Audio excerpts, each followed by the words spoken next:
नमस्कार।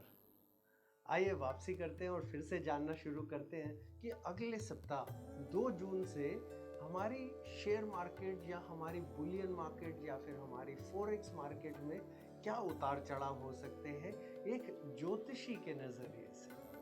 तो आज हम जो भी गणना आपसे साझा करेंगे उससे पहले हम आपको ये ज़रूर बता दें कि हम कोई सेबी के ऑथराइज एजेंट नहीं हैं और जो भी हम आपको बता रहे हैं वो एक ज्योतिषी के नज़रिए से गणना है।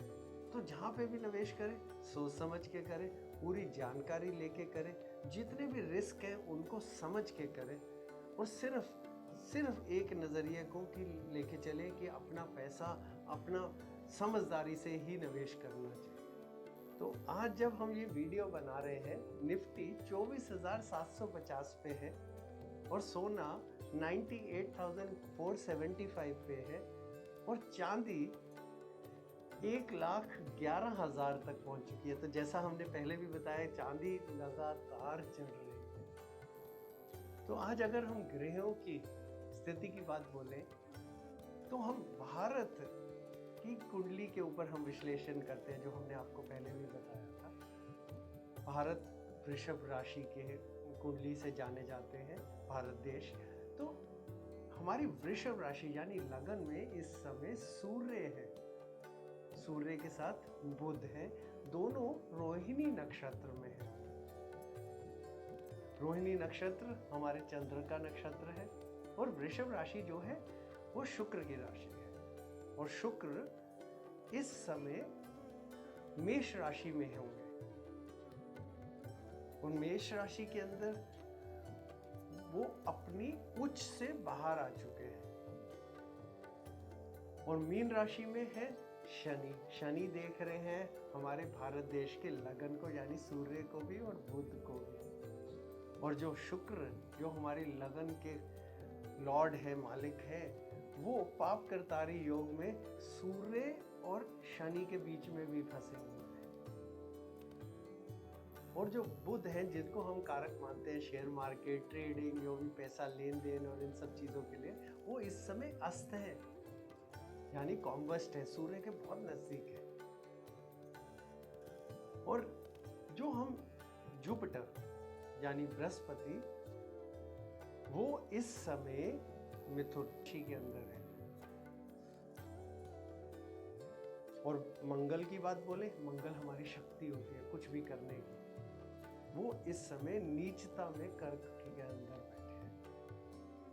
अगर हम इन स्थितियों को देखिए होता क्या है, जब भी हम क्रूर ग्रहों की बात बोलते हैं वो हम हमेशा कहते हैं शेयर मार्केट के लिए हमेशा अच्छे जो क्रूर ग्रह, सौम्य ग्रह नहीं, क्रूर ग्रह।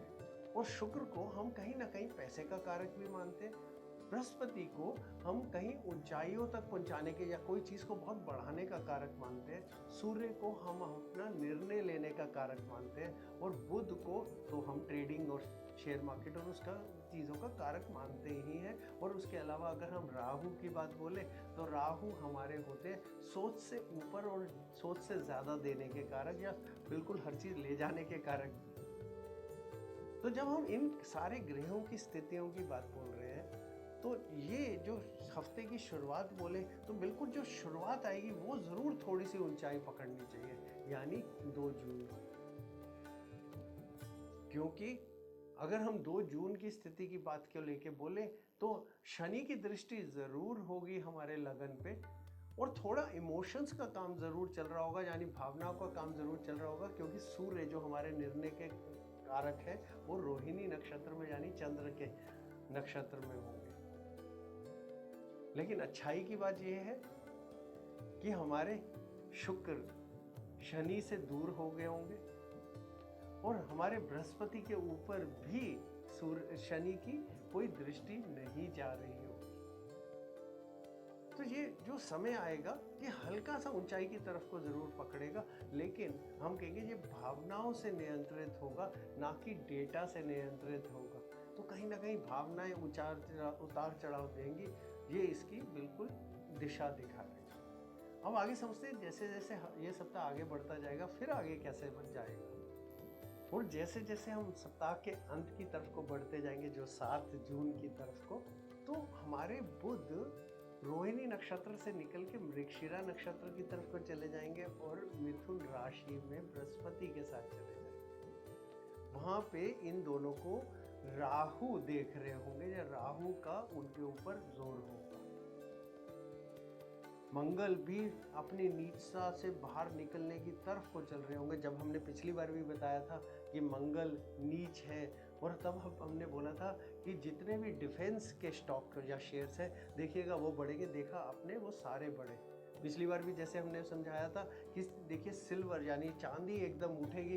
देखिए इस सप्ताह के अंदर भी वो उठ के कितना आगे तक चली गई।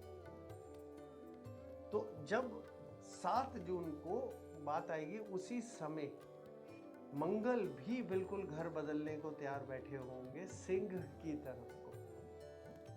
और जब मंगल घर बदलेंगे सिंह की तरफ को, उसी समय वहां पे केतु भी होंगे।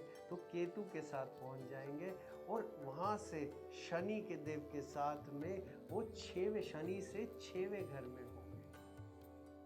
जब ये सारी स्थिति बनेगी 7 जून के बाद से जो बनती जाएगी, तब आप देखिएगा कुछ चीज़ें बहुत ऊंचाई पकड़नी शुरू करेंगी। आप नोट करते जाइए किस तरफ को ऊंचाइयाँ आएंगी और किस तरफ को गिरावट आएगी।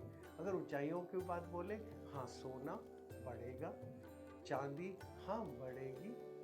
निफ्टी की बात बोले, निफ्टी भी हाँ थोड़ा ऊपर की तरफ को जाएगी, यानी 7 से पहले थोड़ा अप डाउन क्योंकि भावनाओं से नियंत्रित होगी, लेकिन उसके बाद निफ्टी भी बढ़ेगी। लेकिन इस समय अगर हम बोले कौन सा ऐसा मेटल या धातु है जो अचानक जोर पकड़ लेगी, वो है कॉपर। तो कॉपर पे ज़रूर नज़र रखिएगा। कॉपर में बहुत उतार चढ़ाव जाएंगे। उससे अगर हम थोड़ा और भिन्न लेके जाए और आगे की सोचने पे जाएं, तो जो हमारे फार्मेसी के स्टॉक्स होंगे देखिएगा, उनमें भी कईयों में बहुत उतार से, मतलब जो अगर नीचे की तरफ थे अभी तक, एकदम ही कहते हैं ऊपर बढ़ना, वो भी शुरू हो जाएंगे। तो ये मार्केट ऊपर की तरफ को तो जाती नजर आ रही है इस सप्ताह के अंत तक। लेकिन इससे अगले वाले सप्ताह के बारे में जब हम आपको बताएं तो वो किसी भी हाल में आप मिस मत करिएगा, क्योंकि उसके बाद में है कुछ ऐसी शॉकिंग चीज़ें बताने की जहां पे आपको बहुत ध्यान रखना है। इस सप्ताह की बात में ज़्यादातर चीज़ें ऊपर की तरफ को जाएंगी, खासकर जैसे में डिफेंस भी, मेटल्स भी, सोना, चांदी, निफ्टी भी 7 तारीख के बाद ऊपर की तरफ को मजबूती पकड़ता नजर आएगा। उससे पहले उतार चढ़ाव की तरफ को छोटे हैं, बहुत ज़्यादा उतार चढ़ाव नहीं है, लेकिन उतार चढ़ाव है। लेकिन सप्ताह की शुरुआत ऊंचाई की तरफ से। और सबसे ज़रूरी चीज़ जो हम इस फाइनेंशियल प्रेडिक्शन के बाहर की तरफ भी बताना चाहेंगे कि मंगल जब भी नीचता से बाहर आएंगे और केतु के साथ आएंगे, तो ये हमारी शरीर की कमज़ोरी और कुछ ज़मीन की कमज़ोरी की बातें करेंगे। तो कुछ अर्थक्वेक चीज़ें, अपनी हेल्थ की क्या ख्याल रखना, ये बहुत ज़रूरी है। थोड़ा कोविड वगैरह भी है, सब आप सब ख्याल रखिएगा। तो बाकी अगले सप्ताह इसके आगे क्या होगा आपको बताते जाएंगे। नमस्कार।